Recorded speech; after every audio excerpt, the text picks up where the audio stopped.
को भय दिखाने का साहस मत करो। जब मेरी मृत्यु निश्चित ही है।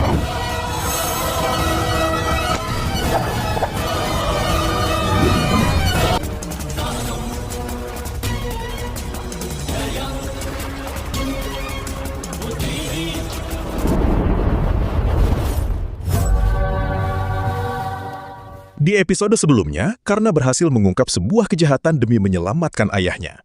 Namun di luar dugaan, Madanjay kembali berhasil membalikkan keadaan, hingga semua rencana Karna hancur. Keadaan itu membuat Karna mulai merasa putus asa dan kehilangan harapan. Melihat Karna terdiam, Satyasena mencoba membangkitkan semangatnya. Ia mengingatkan bahwa di dunia ini hanya orang-orang kuat yang bisa mendapatkan keadilan. Jika Karna benar-benar ingin memperjuangkan keadilan untuk ayahnya, maka ia harus membuktikan kekuatannya sendiri. Karna yang masih ragu berkata bahwa dirinya bahkan tidak diperbolehkan menyentuh busur karena aturan kasta yang menindas kaum seperti mereka. Namun Satyasena langsung membalas dengan nada keras. Ia bertanya siapa sebenarnya yang melarang Karna menggunakan senjata. Menurutnya, kaum kesatria yang membuat aturan itu juga adalah orang-orang yang sedang berusaha membunuh ayah Karna. Dalam keadaan seperti itu, Satyasena merasa Karna sudah tidak punya waktu lagi untuk terus mematuhi aturan yang dibuat demi menindas mereka. Karna hanya terdiam sebelum akhirnya mengakui bahwa memang tidak ada pilihan lain baginya. Melihat keraguan Karna mulai hilang, Satyasena kembali menyuruhnya bangkit dan melawan. Ia meminta Karna berhenti takut dan mulai menghancurkan orang-orang yang ingin menindas keluarganya. Di sisi lain, para pengawal Madanjay justru merasa kagum melihat kecerdikan kepala desa itu. Salah satu dari mereka berkata bahwa tadi ia sempat berpikir Madanjay tidak akan bisa lolos setelah Karna hampir berhasil membongkar semuanya. Tetapi ternyata Madanjay mampu membalikan keadaan hanya dengan memanfaatkan rasa takut para kusir. Madanjay lalu menertawakan mereka sambil berkata bahwa para prajurit terlalu bodoh untuk memahami cara dunia bekerja. Ia kemudian memberikan nasihat tentang seekor landak, hewan kecil yang memiliki duri tajam di tubuhnya. Menurut Madanjay, bahkan seekor singa pun tidak bisa sembarangan melukai landak karena duri-durinya.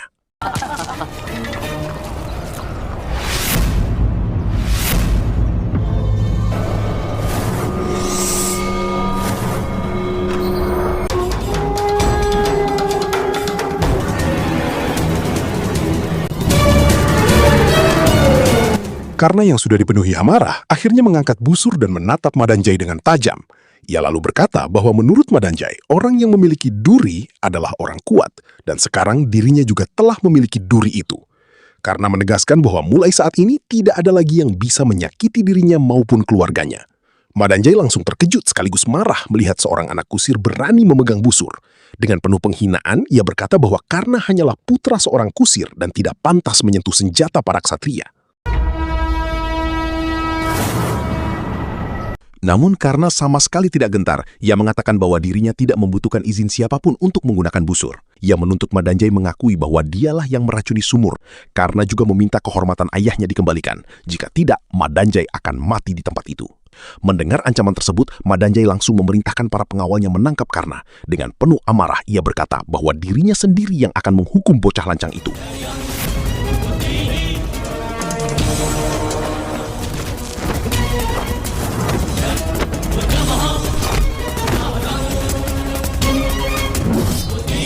Di saat yang sama, seorang prajurit bergegas menuju istana Hastinapura untuk melaporkan kejadian itu kepada Bhisma. Dengan panik, ia memberitahukan bahwa putra seorang kusir sedang bertarung melawan Madanjay dan para kesatria di tengah hutan.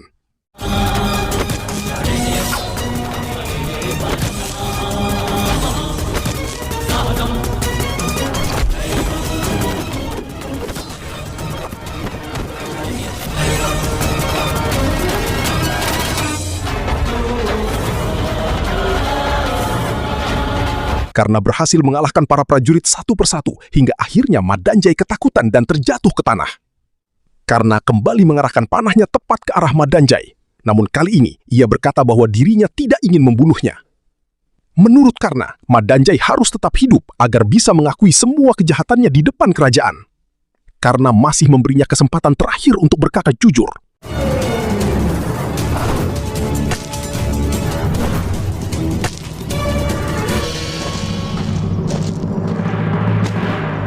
Meski berada di ujung ancaman anak panah, Madanjay justru tertawa mengejek. Ia berkata bahwa kemenangan Karna mustahil terjadi. Menurutnya, awan akan selalu tercerai-berai saat bertabrakan dengan gunung, sementara gunung tidak akan terguncang sedikit pun. Dengan sombong, Madanjay akhirnya mengaku bahwa memang dialah yang mencampurkan racun ke dalam sumur itu, tetapi ia menegaskan bahwa dirinya tidak akan pernah mengakui kejahatan tersebut di depan kerajaan. Ia yakin Adirata tetap akan dijatuhi hukuman mati. Madanjay juga mengatakan bahwa jika Karna membunuhnya karena marah, maka Karna sendiri akan dihukum mati oleh kerajaan. Karena itu, ia meminta Karna menyerah, sebab menurutnya, apapun yang dilakukan Karna, keluarganya tetap tidak akan pernah menang melawan kekuasaan.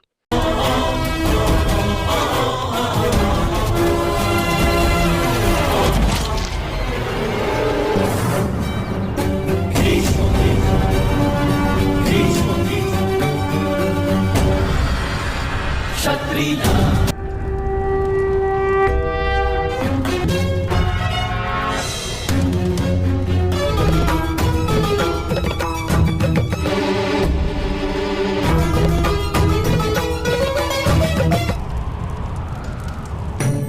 ruang sidang Hastinapura, Raja Destrarastra datang dengan wajah penuh kebahagiaan. Ia langsung menanyakan kepada Widura tentang anak laki-laki yang telah menyelamatkan nyawa putranya. Widura kemudian memanggil Karna dan memintanya maju ke tengah ruang sidang. Karna pun melangkah maju dan berdiri tepat di hadapan raja. Melihat Karna berdiri tanpa memberi hormat, Widura segera mengingatkan bahwa seseorang seharusnya menyatukan kedua tangannya di hadapan raja sebagai tanda penghormatan. Namun Karna justru menatap tajam dan berkata bahwa dirinya hanya akan melakukan itu setelah raja memberinya keadilan. Mendengar jawaban itu, Adirata langsung cemas dan mencoba meminta maaf atas sikap putranya. Tetapi Destrarastra justru penasaran dan bertanya mengapa Karna berkata seperti itu. Apa lancar lagega, Maharaj? Dengan tenang Karna menjelaskan bahwa jika keadilan dianggap sebagai sedekah, maka nama baik seorang raja akan tercemar. Karena itu, ia tidak ingin memohon belas kasihan. Menurut Karna, seorang raja seharusnya memberikan keadilan karena itu memang kewajibannya. Setelah keadilan ditegakkan, barulah ia akan memberi penghormatan sebagai bentuk rasa terima kasih. Karna juga mengatakan bahwa ayahnya selalu mengajarkan bahwa balas budi tidak akan pernah benar-benar bisa dibayar. Seluruh isi sidang tercengang melihat keberanian dan kecerdasan seorang anak kusir berbicara seperti itu di depan raja. Bahkan Destrarastra sendiri terlihat kagum dan berkata kepada Bisma bahwa kerajaan mereka memiliki anak yang sangat cerdas dan itu adalah kebanggaan bagi Hastinapura. Raja kemudian bertanya siapa nama anak itu. Karna menjawab bahwa namanya adalah Radhe. Destrarastra terkejut karena Karna menggunakan nama ibunya sebagai identitas. Radhe Dengan tenang, Karna menjelaskan bahwa jika dirinya menggunakan nama ayahnya, maka orang-orang akan langsung menanyakan kastanya. Tetapi, jika ia menggunakan nama ibunya, maka pertanyaan mereka akan berbeda. Mendengar jawaban itu, Destrarastra semakin kagum. Ia lalu berkata bahwa untuk membuktikan ayahnya tidak bersalah, Karna harus menghadirkan pelaku sebenarnya. Tanpa ragu, Karna langsung menunjuk Madanjay dan mengatakan bahwa kepala desa itulah pelaku sebenarnya. Madanjay segera membela diri dan menyebut semua tuduhan itu bohong. Ia mengatakan bahwa wajar jika seorang anak ingin percaya ayahnya tidak bersalah. Selain itu, ia adalah seorang kesatria dan memiliki kedudukan tinggi. Jadi, menurutnya tidak ada alasan baginya untuk melakukan pembunuhan diam-diam. Destrarastra kemudian bertanya kepada Karna, apakah dirinya memiliki bukti nyata atas tuduhan tersebut. Namun Karna dengan yakin menjawab bahwa dirinya mengatakan kebenaran dan menurutnya tidak ada bukti yang lebih besar daripada sebuah kebenaran. मदनजय यथार्थ कह रहा है। Bisma kemudian berkata bahwa Madanjay memang memiliki alasan kuat. Menurut logika kerajaan, orang berkuasa biasanya tidak perlu berbohong atau membunuh diam-diam demi mencapai tujuan mereka. Karna mencoba membela diri dengan mengatakan bahwa seluruh penduduk desa sebenarnya mendengar pengakuan Madanjay. Namun Bisma lalu berkata bahwa berdasarkan pengalamannya, justru saat orang berkuasa merasa dirinya lemah, saat itulah mereka paling banyak berbohong. Setelah berkata demikian, Bisma akhirnya mengungkapkan sesuatu yang mengejutkan seluruh ruang sidang. Ia mengatakan bahwa dirinya sendiri mendengar pengakuan Madanjay di hutan sebelum belenggu di tubuh kepala desa itu dilepas. Bisma bersaksi bahwa Madanjay memang memerintahkan Udyaks untuk meracuni sumur desa. Mendengar kesaksian itu, Madanjay langsung panik dan bersujud memohon ampun kepada raja. Widura kemudian berkata kepada Destrarastra bahwa karena Panglima Bisma sendiri telah menjadi saksi, maka kerajaan harus segera membebaskan Adirata dan menjatuhkan hukuman kepada Madanjay.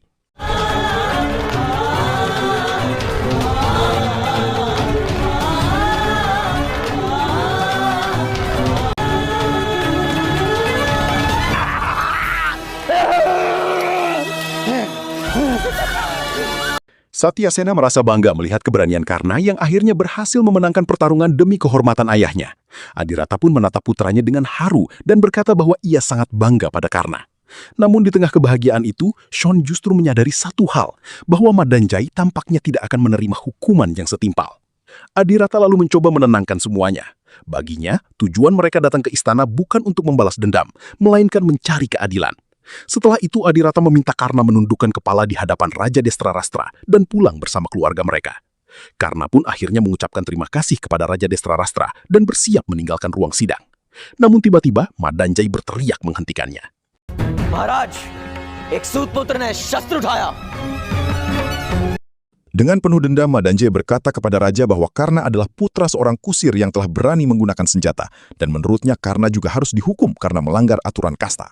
Destrarastra langsung membentaknya dan mengatakan bahwa seorang penjahat tidak punya hak berbicara di ruang sidang kerajaan, tetapi Madanjai tetap memaksa. Ia mengakui kejahatannya, namun menurutnya seluruh kaum ksatria Hastinapura tidak akan menerima tindakan Karna. Ia memperingatkan bahwa para ksatria akan mempertanyakan keputusan kerajaan bila seorang anak kasta rendah dibiarkan menggunakan senjata begitu saja. Ucapan itu langsung disambut para ksatria lain di ruang sidang.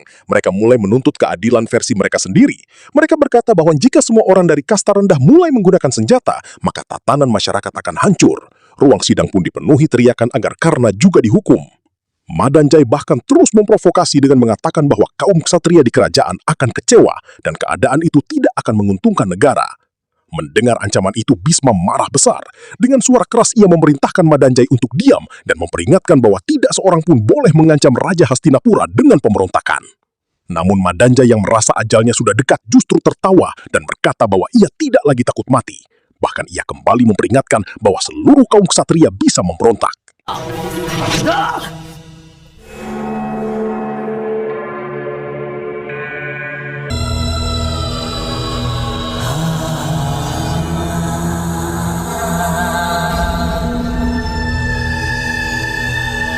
Bisma lalu berdiri dengan tatapan tajam dan berkata bahwa siapapun yang berani berbicara tentang pemberontakan di Istana Hastinapura akan langsung dihukum mati. Ia menantang seluruh ksatria di sana untuk berbicara jika memang ada yang ingin memberontak terhadap kerajaan. Setelah semuanya selesai, Karna dan keluarganya kembali bersiap meninggalkan ruang sidang. Namun secara tiba-tiba, Bisma menghentikan mereka dan memanggil Adirata.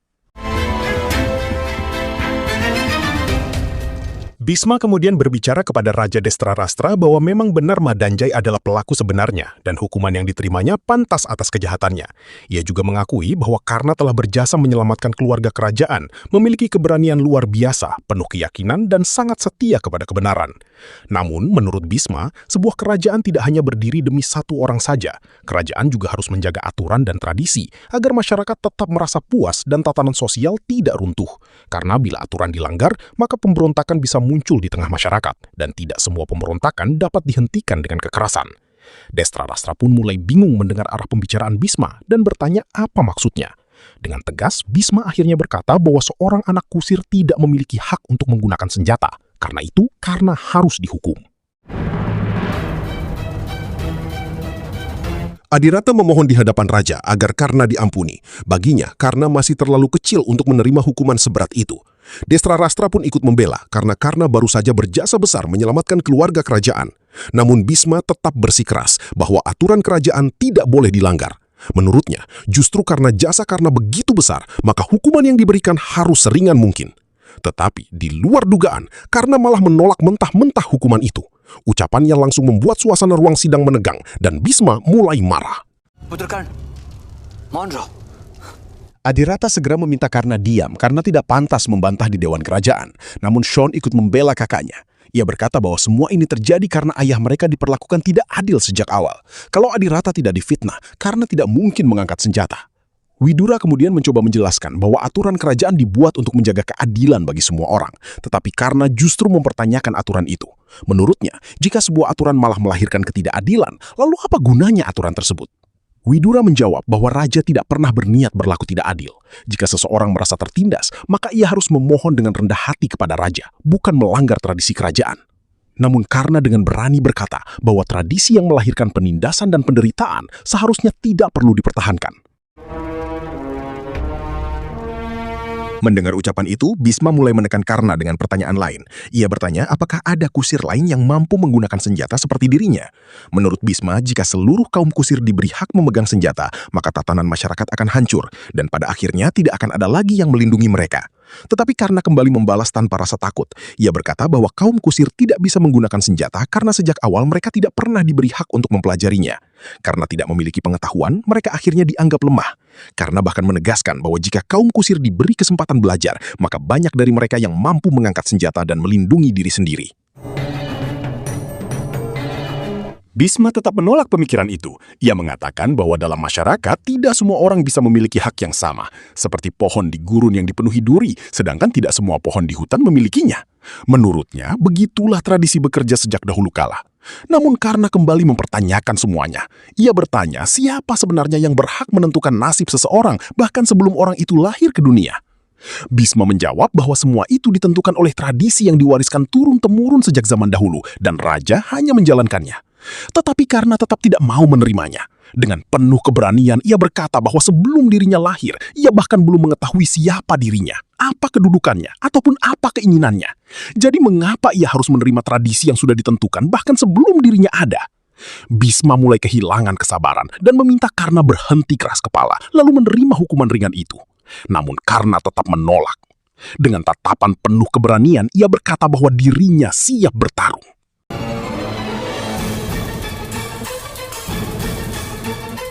Adirata langsung panik melihat Karna mulai melawan para ksatria di ruang sidang. Ia segera meminta anaknya berhenti dan tidak memberontak di hadapan kerajaan.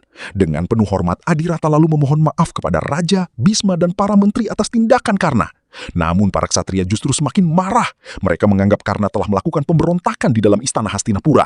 Satu persatu mereka berteriak meminta hukuman mati bagi anak seorang kusir itu. Suasana sidang berubah ricuh dipenuhi teriakan agar Karna segera dihukum mati. Di tengah kekacauan itu, Shon malah berdiri menantang para ksatria. Ia berteriak bahwa mereka boleh menjatuhkan hukuman mati jika memang berani melakukannya. Bahkan Shon langsung merebut busur milik seorang ksatria lalu melemparkannya kepada Karna agar digunakan untuk melawan.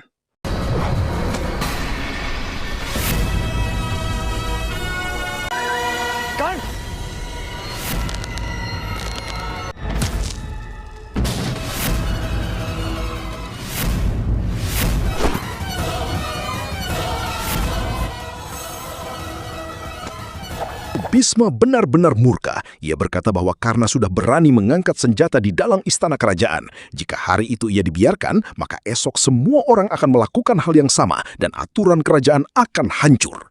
Tanpa ragu, Bisma langsung melepaskan anak panahnya ke arah Karna. Adirata yang melihat anaknya berada dalam bahaya segera mencoba menghalangi panah itu demi melindungi Karna. Namun kemampuan memanah Bisma begitu luar biasa. Dengan mudah ia menghentikan laju panahnya sendiri hingga kembali ke tangannya. Bisma lalu menenangkan keadaan dan berkata bahwa dirinya tidak berniat membunuh Karna karena anak-anak tidak dibunuh di istana Kuru. Adirat! Setelah itu Destrarastra akhirnya mengambil keputusan. Dengan nada tegas ia mengatakan bahwa Karna memang telah memberontak di hadapan seluruh sidang kerajaan. Tetapi Karna juga berjasa menyelamatkan keturunan kerajaan Kuru. Karena itu, hukuman yang dianggap paling pantas adalah melarang Karna mengangkat busur untuk selamanya. Destrarastra memerintahkan agar mulai saat itu Karna hidup mengikuti tradisi kaum kusir. Dan jika Karna melanggar perintah itu, maka Adirata sendiri yang harus mengusir anaknya dari Hastinapura dan kerajaan Kuru. Mendengar keputusan itu, Adirata, Rada, Shon, dan Satyasena merasa lega karena Karna selamat dari hukuman mati. Namun Karna sendiri justru terlihat sangat terpukul. Saat kembali ke rumah, Karna disambut hangat oleh Rada, Vaishali, dan teman-temannya. Vaishali bahkan meminta izin kepada Rada untuk melakukan ritual penyambutan bagi Karna, karena mereka semua merasa Karna telah menjadi pahlawan. Rada mengizinkannya sambil berkata bahwa Vaishali dan teman-temannya memang paling pantas melakukan ritual itu, karena ketika semua orang dewasa kehilangan harapan, merekalah yang membantu menyelamatkan Karna dan Adirata. Vaishali lalu menyambut Karna dengan penuh semangat. Ia tersenyum dan berkata bahwa mulai sekarang Karna adalah panglima mereka dan dirinya akan menjadi prajurit Karna. Semua orang tersenyum bahagia, tetapi Karna hanya diam. Pikirannya terus teringat ucapan Raja Destrarastra bahwa dirinya tidak akan pernah lagi mengangkat busur. Melihat kesedihan anaknya, Rada mendekat dan meminta maaf kepada Karna dengan penuh haru.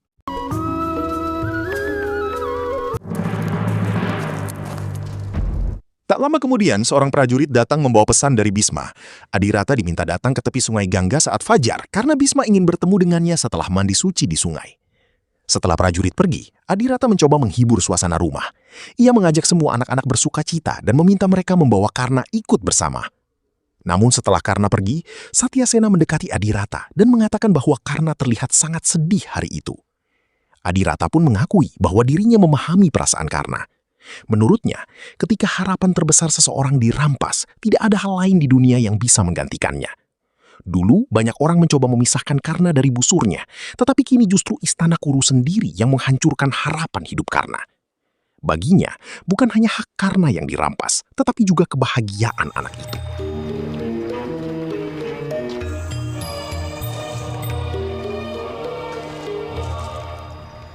Pranipad Mamai. Keesokan paginya, Adirata datang menemui Bhisma di tepi sungai Gangga. Bhisma bertanya, apa pekerjaan Adirata sekarang? Dan Adirata menjelaskan bahwa dirinya baru tiba di Hastinapura sehingga belum memiliki pekerjaan tetap. Di luar dugaan, Bhisma langsung mengangkat Adirata menjadi kusir pribadinya. Adirata pun berterima kasih dengan penuh hormat, tetapi Bhisma mengatakan bahwa ada alasan pribadi di balik keputusannya itu. Ia ingin Adirata tetap dekat dengannya, agar dirinya bisa mengawasi Karna. Bhisma mengakui bahwa ia belum pernah melihat anak dengan kemampuan seperti Karna. Karena itulah ia ingin Karna mendapat pendidikan yang layak dan tumbuh menjadi kusir hebat yang mampu membimbing komunitasnya ke jalan yang benar. Bhisma kemudian mengibaratkan Karna seperti kilat, kuat, cepat, tetapi tidak memiliki arah. Ia tidak ingin kemampuan Karna berubah menjadi kekuatan liar yang menghancurkan siapa saja. Adirata hanya bisa menerima keputusan itu dan pergi meninggalkan tempat tersebut. Namun tanpa mereka sadari, Karna ternyata mendengar semua percakapan itu.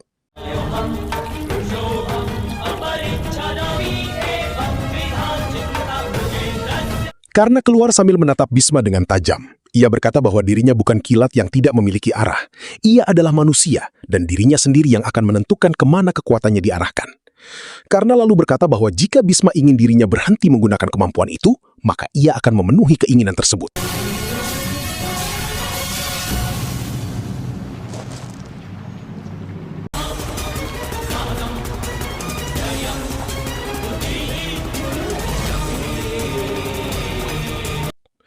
Sambil menatap matahari, Karna kemudian bersumpah atas nama Dewa Surya Narayan. Ia berjanji bahwa mulai hari itu siapapun yang datang kepadanya saat matahari terbit akan menerima sedekah dan pertolongan darinya. Dan demi memenuhi keinginan Bhisma, hari itu ia rela melepaskan busurnya. Namun Karna juga mengucapkan sumpah lain. Jika suatu hari nanti ia kembali mengangkat senjata, maka tidak akan ada seorang pun di dunia ini yang mampu menghentikannya.